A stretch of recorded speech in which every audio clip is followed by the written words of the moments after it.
Chapter 1 बदलते रिश्तों की हकीकत प्रस्तावना। जिंदगी का सबसे बड़ा सच यही है कि इंसान बदलता है। कभी वही इंसान जो हमें दुनिया का सबसे करीबी लगता था, जो हमारी हर धड़कन समझता था, अचानक अजनबी सा लगने लगता है।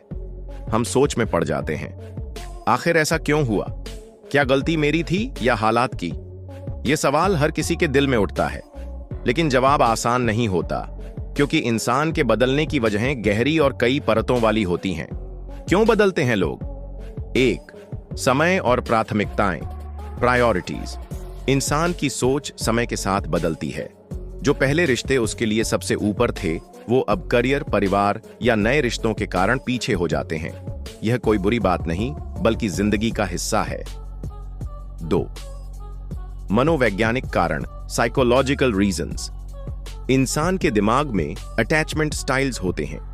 कुछ लोग शुरू में बहुत गहरा जुड़ जाते हैं, लेकिन बाद में जब बोझ महसूस होता है तो पीछे हट जाते हैं। यह उनका स्वभाव होता है, न कि हमेशा आपकी गलती। 3. समाज और वातावरण, सोसाइटी एंड एनवायरनमेंट। दोस्तों, परिवार या समाज का दबाव भी इंसान को बदल देता है। कई बार किसी की सोच दूसरों के कहने पर बदल जाती है। 4. नई परिस्थितियां, न्यू सर्कमस्टेंसेस। नई नौकरी, नए दोस्त या नया रिश्ता इंसान को अलग दिशा में खींच सकता है, और हम सोचते रह जाते हैं, वो तो पहले ऐसा नहीं था। जब कोई अपना बदल जाए तो दर्द क्यों होता है? क्योंकि हम यादों से बंधे रहते हैं। हमें लगता है कि वो इंसान अब भी वही है जो कभी हमें सबसे ज्यादा चाहता था, लेकिन हकीकत यह है कि यादें स्थायी हैं, इंसान नहीं। इसीलिए दर्द गहरा होता है। स्टोइक फिलॉसफी की नजर से बदलाव, स्टोइक दार्शनिक मार्कस ऑरेलियस कहते हैं, तुम्हारे दुख का कारण चीजें नहीं, बल्कि तुम्हारे विचार हैं। इसका मतलब यह है कि इंसान का बदलना समस्या नहीं है। समस्या यह है कि हम उसे स्वीकार नहीं कर पाते। स्टोइसिज्म हमें सिखाता है, जो हमारे कंट्रोल में नहीं है उसे बदलने की कोशिश मत करो। इंसान बदलता है, यह प्रकृति का नियम है। शांति तभी मिलेगी जब हम इस बदलाव को स्वीकार करेंगे। असलियत से मुंह मत मोड़ो। कई लोग यह मानने को तैयार ही नहीं होते कि उनका प्रिय व्यक्ति बदल चुका है। वो बार बार उसी उम्मीद में जीते हैं कि शायद सब पहले जैसा हो जाएगा, लेकिन यह सोच हमें और गहरे दुख में डाल देती है। सच्चाई यह है कि इंसान बदलता है और हमें आगे बढ़ना ही होगा। किताबी दुनिया का संदेश। हमारे चैनल किताबी दुनिया पर हम यही समझाते हैं कि रिश्तों और जीवन के बदलते रूपों को समझने के लिए किताबों से बेहतर शिक्षक कोई नहीं। किताबें हमें यह सिखाती हैं कि हर बदलाव के पीछे एक कारण होता है और हर कठिनाई से एक सीख मिलती है। अगर आप भी इस दर्द से गुजर रहे हैं, तो किताबी दुनिया आपके लिए वह साथी है जो आपको ज्ञान, धैर्य और सच्चाई से जोड़ देगा। एक कहानी प्रेरणा के लिए। सीमा और अर्जुन की दोस्ती कॉलेज से थी। दोनों एक दूसरे के बिना अधूरे थे, लेकिन नौकरी लगते ही अर्जुन का ध्यान बदल गया। वो पहले जैसा समय नहीं देता था, फोन पर बात कम करने लगा और धीरे धीरे बिल्कुल दूर हो गया। सीमा टूट गई, लेकिन जब उसने किताबों से जुड़कर पढ़ना शुरू किया, उसे एहसास हुआ कि अर्जुन का बदलना उसका दोष नहीं था। वो बदल गया क्योंकि उसकी प्राथमिकताएं बदल गईं। लेकिन सीमा ने इसे अपने आत्ममूल्य से जोड़ना छोड़ दिया, और धीरे धीरे उसने खुद को और मजबूत बना लिया। निष्कर्ष, चैप्टर 1 का सार। इंसान का बदलना सामान्य है। दुख तब होता है जब हम उसे रोकने की कोशिश करते हैं। स्टोइसिज्म कहता है, चेंज इज नेचर। हमें सीखना है कि बदलाव को अपनाकर खुद को मजबूत बनाएं। चैनल प्रमोशन, स्वाभाविक रूप से।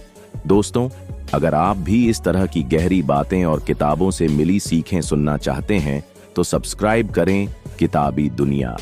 यह चैनल आपके लिए सिर्फ कहानियां नहीं, बल्कि जिंदगी को समझने की एक नई दिशा है। चैप्टर 2, अतीत को पकड़कर रखने की गलती प्रस्तावना। जब कोई इंसान बदल जाता है, तो सबसे बड़ा संघर्ष अतीत को छोड़ने में होता है। हमें वो दिन याद आते हैं जब सब कुछ अच्छा था। हम उन्हीं यादों में जीते हैं, उम्मीद करते हैं कि सब पहले जैसा लौट आएगा, लेकिन यही सबसे बड़ी भूल है। सच्चाई यह है कि अतीत अब लौट कर नहीं आता, और जितना हम उसे पकड़ कर रखते हैं, उतना ही ज्यादा दुख बढ़ता है।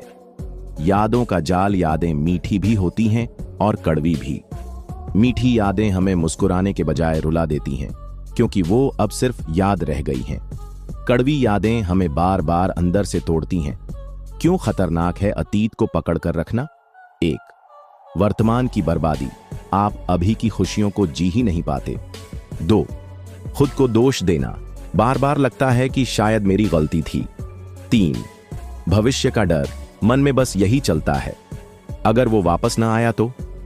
मनोविज्ञान की नजर से साइकोलॉजिस्ट्स मानते हैं कि जब इंसान किसी रिश्ते से जुड़ा होता है तो उसके दिमाग में न्यूरल पाथवे बन जाते हैं। जब वो रिश्ता टूटता है तो दिमाग उसी आदत को पकड़कर रखने की कोशिश करता है। यही वजह है कि आप पुराने मैसेज, फोटो और यादों से अलग नहीं हो पाते। लेकिन धीरे धीरे दिमाग नई आदतें सीख सकता है, अगर आप उसे मौका दें। स्टोइक फिलॉसफी की सीख, स्टोइक विचारक एपिक्टेटस कहते हैं, अगर तुम किसी चीज को खोकर दुखी होते हो तो इसका मतलब है कि तुमने उसे हमेशा अपना मान लिया था, लेकिन असल में वह कभी तुम्हारी नहीं थी। यह लाइन हमें सिखाती है कि अतीत को पकड़कर रखना मूर्खता है। इंसान, रिश्ता, हालात सब अस्थायी हैं। जब हम इस सच्चाई को स्वीकार करते हैं तभी हम आजाद होते हैं। अतीत छोड़ना क्यों जरूरी है? 1. जीवन आगे बढ़ता है, जैसे नदी का पानी कभी पीछे नहीं बहता। 2. स्वाभिमान बचाने के लिए किसी ऐसे इंसान को पकड़ना जिसने हमें छोड़ दिया हमारे आत्मसम्मान को चोट पहुंचाता है। 3. नया रास्ता खुलता है, जब हम पुराने दरवाजे बंद करते हैं तभी नए खुलते हैं। अतीत छोड़ने के 5 प्रैक्टिकल स्टेप्स। 1. स्वीकार करो, एक्सेप्टेंस, मान लो कि वो इंसान बदल चुका है। 2. दूरी बनाओ, डिटैचमेंट, पुराने मैसेज, फोटो और संपर्क से दूर रहो। 3. खुद पर ध्यान दो, सेल्फ केयर, किताबें पढ़ो, नई चीजें सीखो। 4. लिखो, जर्नलिंग, अपने दुख और गुस्से को लिखो, इससे मन हल्का होता है। 5. समय को काम करने दो, हीलिंग एक दिन में नहीं होती। कहानी प्रेरणा के लिए। राहुल और प्रिया की शादी को 5 साल हो चुके थे। प्रिया ने पूरी जिंदगी राहुल में ही समर्पित कर दी थी, लेकिन अचानक राहुल बदल गया। उसका ध्यान परिवार और पत्नी से ज्यादा बिजनेस में लगने लगा। प्रिया रोज पुरानी तस्वीरें देखती और सोचती, वो पहले जैसा क्यों नहीं रहा। जितना वो अतीत को पकड़कर रखती उतना ही दुखी होती। लेकिन जब उसने धीरे धीरे किताबें पढ़ना शुरू किया और स्टोइक फिलॉसफी अपनाई तो उसे समझ आया कि राहुल का बदलना उसकी गलती नहीं है। उसने अतीत से निकलकर खुद को नया बनाया। आज वो पहले से कहीं ज्यादा आत्मनिर्भर और खुश है। किताबी दुनिया का संदेश। हमारे चैनल किताबी दुनिया पर हम यही बताते हैं कि अतीत को छोड़ना कमजोरी नहीं, बल्कि सबसे बड़ी ताकत है। किताबें हमें यह सिखाती हैं कि यादें हमें तोड़ती नहीं, बल्कि मजबूत बनाती हैं, अगर हम उनसे सही सबक लें। हर वीडियो और कहानी आपको यह प्रेरणा देगी कि आप अपने अतीत को बोझ नहीं, बल्कि सीख की तरह देखें। निष्कर्ष, चैप्टर 2 का सार। अतीत को पकड़कर रखना सबसे बड़ी गलती है। यादें खूबसूरत हो सकती हैं, लेकिन उनमें जीना जहर है। स्टोइक फिलॉसफी कहती है, जो जा चुका है वो तुम्हारा कभी नहीं था।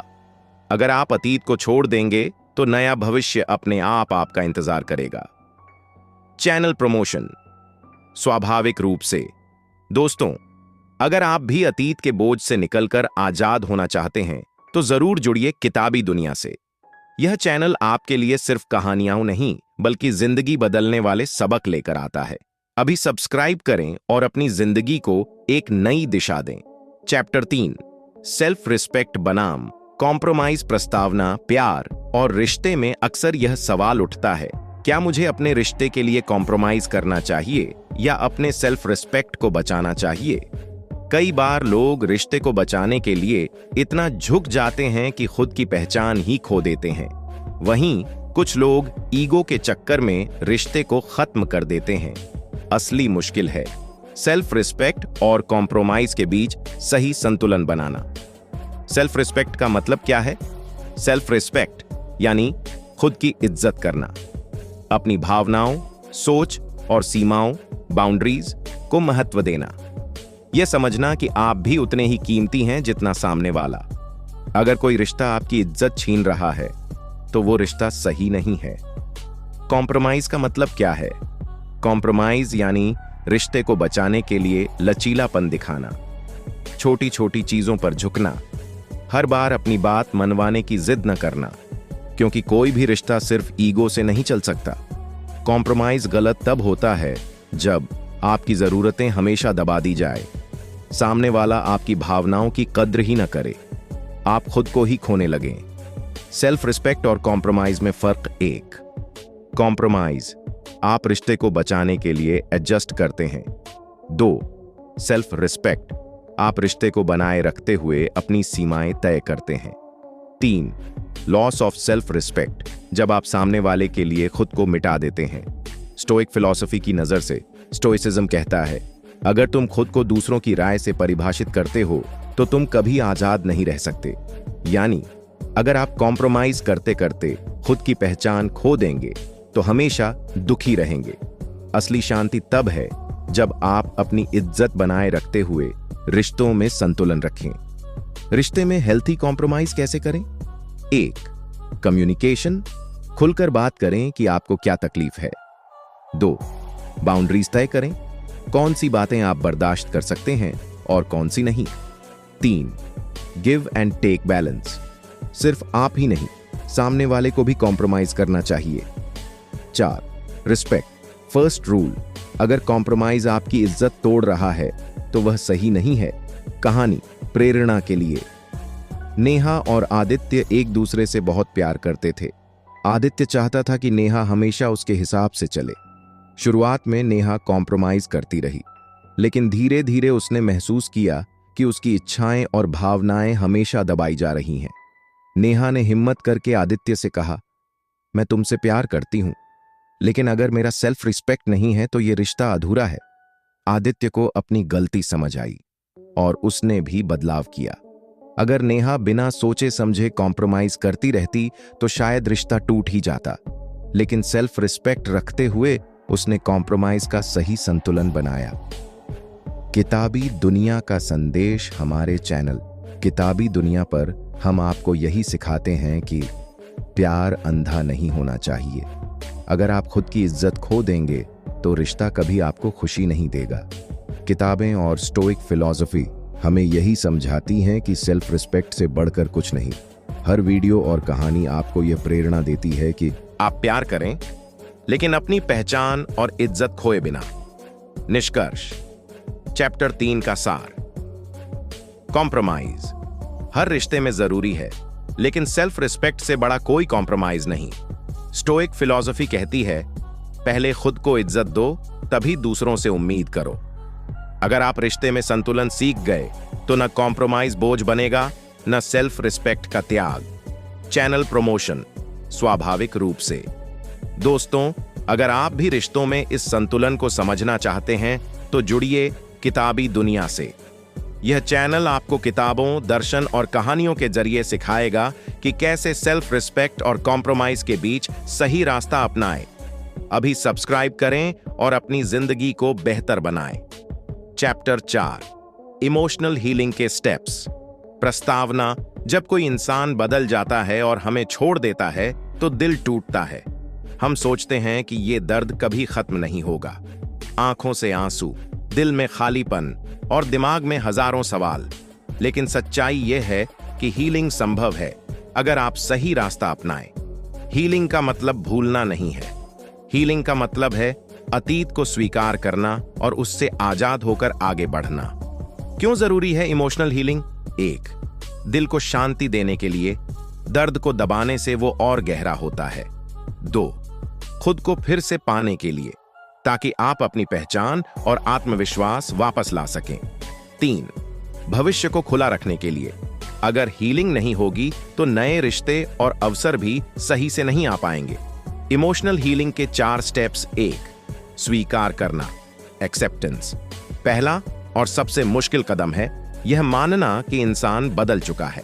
जब तक आप इनकार करेंगे तब तक दर्द बढ़ेगा। स्वीकार करने का मतलब हार मानना नहीं, बल्कि सच्चाई को अपनाना है। स्टोइक फिलॉसफी कहती है, तुम्हें वही तकलीफ देती है जिसे तुम अस्वीकार करते हो। जिस पल तुम उसे स्वीकार कर लेते हो वह तकलीफ ताकत बन जाती है। 2 दूरी बनाना, डिटैचमेंट। हीलिंग तभी होगी जब आप जहर देने वाले स्रोत से दूर रहेंगे। पुरानी तस्वीरें, मैसेज, सोशल मीडिया पर उनका पीछा करना, ये सब जख्म को और गहरा करते हैं। जितनी जल्दी आप भावनात्मक दूरी बनाएंगे उतनी जल्दी आप ठीक होंगे। प्रैक्टिकल टिप, उनकी याद दिलाने वाली चीजों को हटाइए। खुद को नए माहौल और लोगों के बीच रखिए। 3, खुद पर ध्यान देना, सेल्फ केयर। जब दिल टूटा हो तो सबसे जरूरी है खुद को प्यार देना। किताबें पढ़ना, नया शौक अपनाना, व्यायाम करना और अपने शरीर का ध्यान रखना। जब आप खुद को मजबूत बनाएंगे तो दर्द धीरे धीरे कम होगा। किताबी दुनिया का संदेश। हमारे चैनल पर आपको ऐसी किताबों और विचारों की कहानियां मिलेंगी जो आपको खुद को समझने और संभालने में मदद करेंगी। 4, नई आदतें अपनाना, रीबिल्डिंग योरसेल्फ। हीलिंग का मतलब है खुद को फिर से बनाना। नई आदतें और नए लक्ष्य आपको अतीत से बाहर निकालेंगे, जैसे मेडिटेशन, राइटिंग, जर्नल, नया स्किल सीखना। याद रखिए, एक दर्द को सिर्फ तभी हराया जा सकता है जब आप उसे एक नई ताकत में बदल दें। कहानी प्रेरणा के लिए। सपना की शादी 3 साल में ही टूट गई। वह गहरे अवसाद में चली गई थी। रोज पुराने फोटो देखकर रोना उसकी आदत बन गई थी। लेकिन एक दिन उसने फैसला किया कि अब और नहीं। उसने मेडिटेशन शुरू किया, स्टोइसिज्म पर किताबें पढ़ी, खुद को व्यस्त रखने के लिए पेंटिंग सीख ली। धीरे धीरे सपना ने अपना दर्द ताकत में बदल दिया। आज वह दूसरों को भी सिखाती है कि हीलिंग संभव है, बस खुद पर विश्वास रखो। किताबी दुनिया का संदेश। दोस्तों, किताबी दुनिया चैनल पर हम आपको यही बताते हैं कि इमोशनल हीलिंग एक यात्रा है और किताबें इस यात्रा की सबसे अच्छी साथी हैं।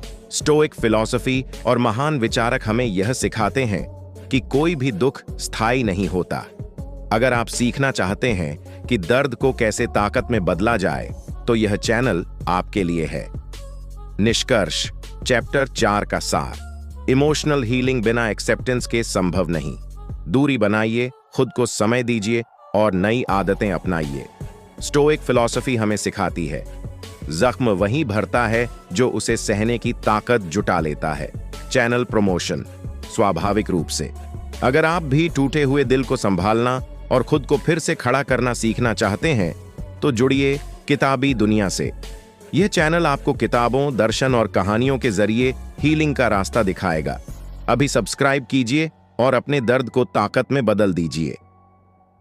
चैप्टर 6, स्टोइकिज्म से समाधान, प्रस्तावना। रिश्तों में बदलाव, धोखा, दूरी और टूटन, ये सब जीवन का हिस्सा है। लेकिन इन परिस्थितियों में सबसे बड़ा सवाल यही होता है, आखिर हम इस दर्द से कैसे निकलें? यहीं पर स्टोइसिज्म यानी स्टोइक फिलॉसफी हमारी मदद करती है। स्टोइसिज्म एक ऐसा जीवन दर्शन है जो हमें सिखाता है कि क्या हमारे नियंत्रण में है और क्या नहीं। दुख और परेशानियों को कैसे स्वीकार किया जाए, कैसे शांति, धैर्य और आत्मबल के साथ जिया जाए। स्टोइसिज्म क्या है? स्टोइसिज्म यूनान और रोम के महान दार्शनिकों द्वारा विकसित दर्शन है। एपिक्टेटस, सेनेका और मार्कस ऑरेलियस इसके प्रमुख विचारक थे। यह दर्शन हमें सिखाता है कि बाहरी घटनाएं हमारे दुख का कारण नहीं है, बल्कि हमारे विचार और प्रतिक्रिया ही असली कारण है। स्टोइसिज्म की 3 मुख्य बातें। 1, कंट्रोल वर्सेस नो कंट्रोल। जो चीज हमारे हाथ में है उस पर ध्यान दो, जो हमारे हाथ में नहीं है उसे स्वीकार करो। उदाहरण, कोई इंसान बदल गया, यह हमारे नियंत्रण में नहीं, लेकिन उस पर हमारा प्रतिक्रिया यह हमारे नियंत्रण में है। 2, नेचर को स्वीकार करना। हर चीज बदलती है, यह प्रकृति का नियम है। रिश्ते, हालात, इंसान सब अस्थायी हैं। स्टोइसिज्म कहता है, अगर तुम बदलाव से लड़ोगे तो दुख पाओगे, अगर स्वीकार करोगे तो शांति पाओगे। 3, वर्च्यू, चरित्र ही सबसे बड़ा धन है। असली सुख धन, रिश्ता या प्रसिद्धि में नहीं। असली सुख है अच्छा इंसान बनना और अपने चरित्र पर टिके रहना। रिश्तों में स्टोइसिज्म का उपयोग। 1, जब कोई बदल जाए, मान लीजिए आपका प्रिय व्यक्ति अब पहले जैसा नहीं रहा, स्टोइसिज्म कहता है उसका बदलना तुम्हारे नियंत्रण में नहीं है, लेकिन तुम्हारी शांति तुम्हारे हाथ में है। 2, धोखा या निराशा मिले तो यह सोचकर मत टूटिए कि मेरे साथ ही क्यों। बल्कि इसे एक अनुभव मानकर सीख लीजिए। 3. अकेलापन महसूस हो तो स्टोइसिज्म हमें सिखाता है कि अकेलापन डर नहीं बल्कि आत्मज्ञान का अवसर है। स्टोइक क्वोट्स प्रेरणा के लिए। एपिक्टेटस, कोई भी इंसान तुम्हें आहत नहीं कर सकता जब तक तुम उसे इजाजत न दो। मार्कस ऑरेलियस, अगर तुम दुखी हो तो वजह घटना नहीं बल्कि तुम्हारे विचार हैं।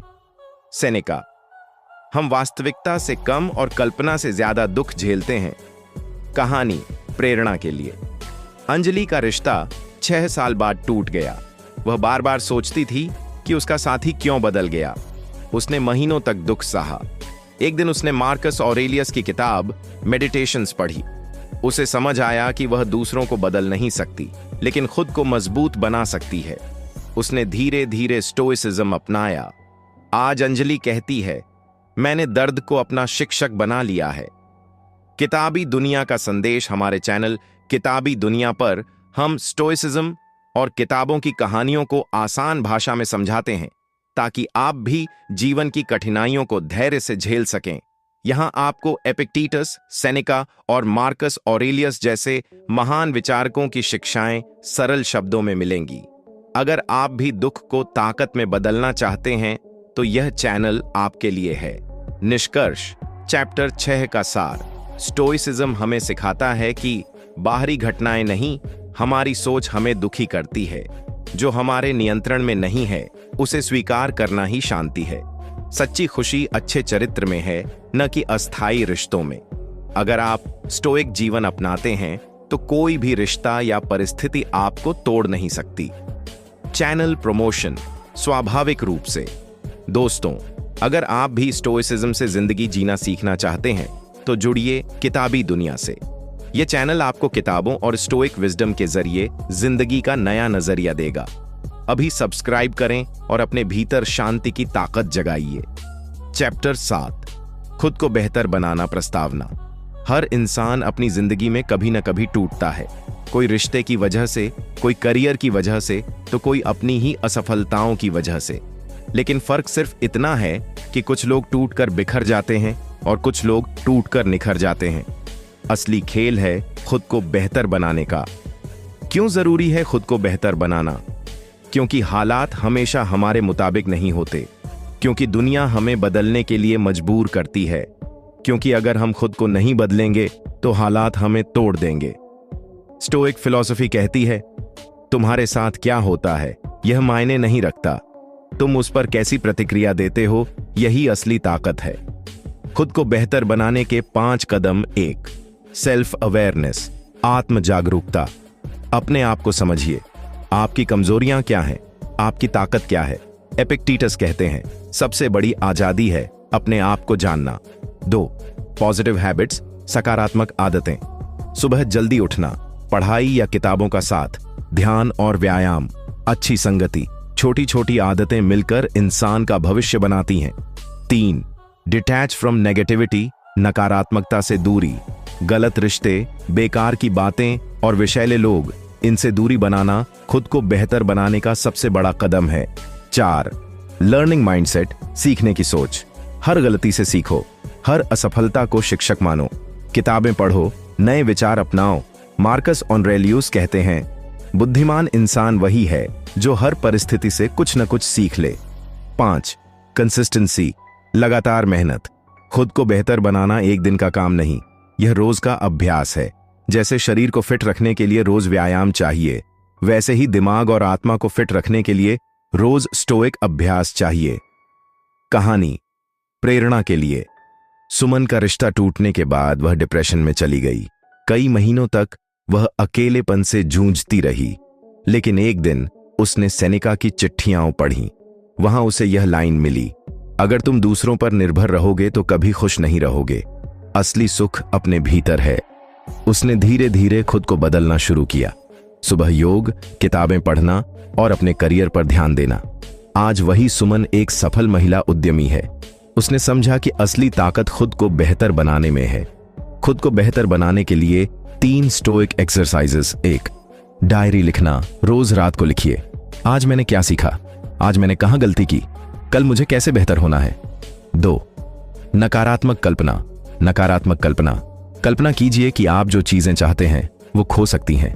इससे आप कृतज्ञ रहेंगे और मजबूत भी। 3. मोमेंटो मोरी, मृत्यु का ध्यान। याद रखिए कि जीवन सीमित है। अगर आज आखिरी दिन हो तो आप कैसे जीना चाहेंगे? यही सोच आपको सही दिशा देगी। किताबी दुनिया का संदेश। हमारे चैनल किताबी दुनिया पर हम ऐसी ही कहानियां और स्टोइक